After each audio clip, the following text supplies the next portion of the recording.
Hai, Assalamualaikum warahmatullahi wabarakatuh. Jumpa lagi di kelas Ibu Aneng. Kali ini kita akan belajar tentang perubahan wujud zat. Materi IPA kelas 7, Kurikulum Merdeka. Adapun tujuan pembelajaran kita kali ini adalah menyelidiki perubahan wujud suatu zat. Sebagaimana sudah kita ketahui bahwa zat terbagi menjadi tiga, yaitu zat padat, zat cair, dan zat gas. Yang pertama, kita akan bahas perubahan wujud dari padat menjadi cair. Apa ya kira-kira nama perubahannya? Ya, benar. Nama perubahannya adalah mencair atau meleleh.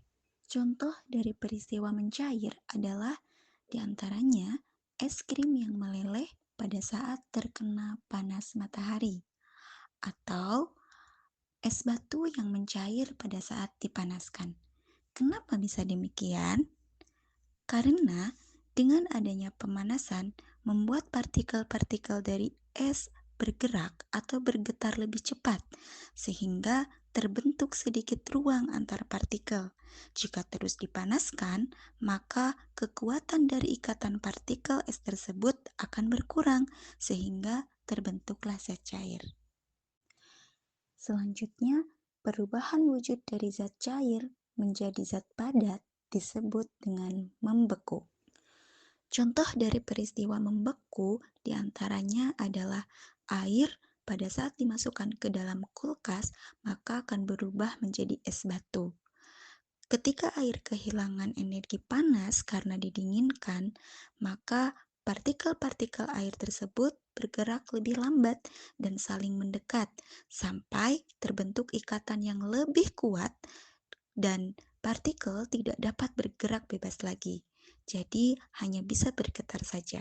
Saat inilah air berubah menjadi es.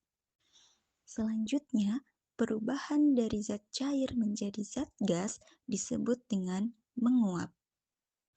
Contohnya, ketika kita memasak air dalam panci, maka lama-kelamaan akan muncul gelembung-gelembung pada air.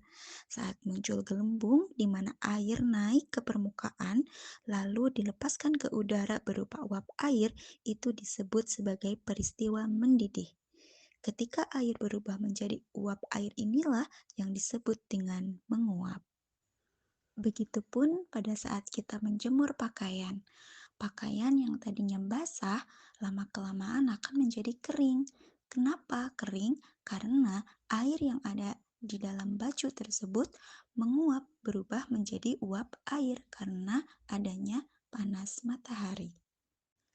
Selanjutnya, perubahan wujud dari gas menjadi cair disebut dengan mengembun. Contohnya, pagi hari biasanya kita akan melihat tetes-tetes air di balik daun. Ini disebut dengan embun. Embun adalah uap air yang berubah kembali menjadi titik-titik air dikarenakan adanya penurunan suhu udara. Selanjutnya, perubahan dari zat padat menjadi zat gas dinamakan dengan menyublim. Contohnya, kapur barus yang digunakan untuk pengharum kamar mandi atau lemari, jika diletakkan di ruang terbuka, maka ia akan mengecil, semakin kecil, dan kemudian habis. Kenapa ya bisa habis?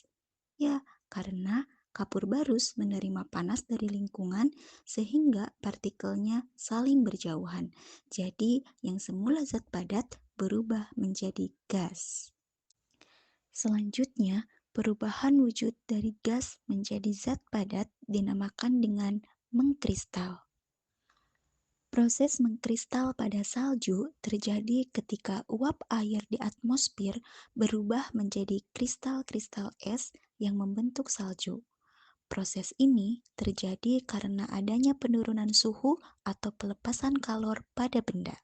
Dari keenam perubahan wujud zat ini, ada yang menerima panas dan ada yang melepas panas. Perubahan wujud yang menerima panas yaitu mencair, menguap, dan menyublim.